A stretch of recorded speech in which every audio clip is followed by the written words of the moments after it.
Hi, I know I have not talked to you guys in a while, but I'm back due to encouragement from a friend. So I'm here.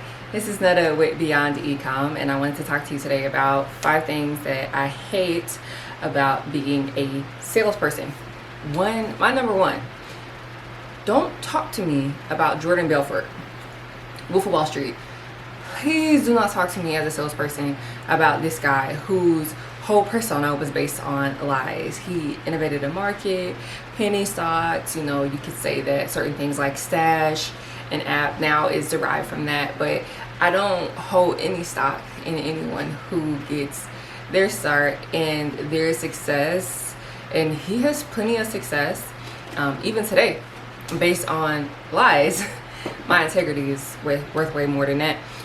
Two, speaking of integrity, is very similar along the lines, white lies.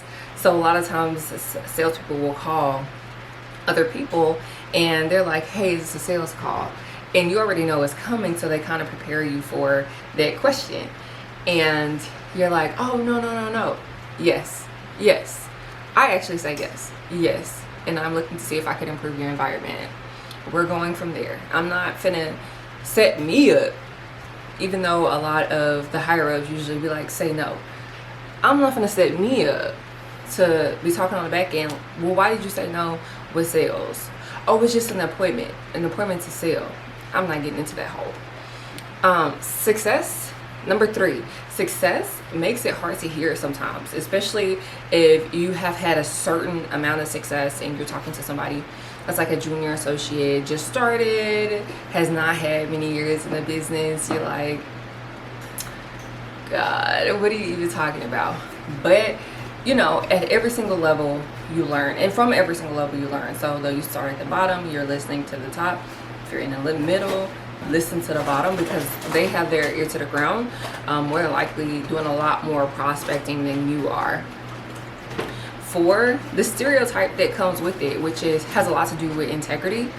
Depending on which industry you are in, they'll push certain narratives when you're reaching out to people, and it becomes very annoying. And when my values, my characteristics do not align with the business, it's time for me to go. I do not like the stereotypical selling, like, oh, you gotta buy.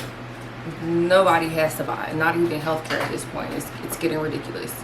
And then quantity is valued over quality. So I like to, when I start getting into sales and getting into a little bit of a rhythm, one thing I like to focus on is income driving activities. If it's not an income driving activity, then it's going to take a while. So for instance, a lot of what we do as a starter sales rep is prospecting.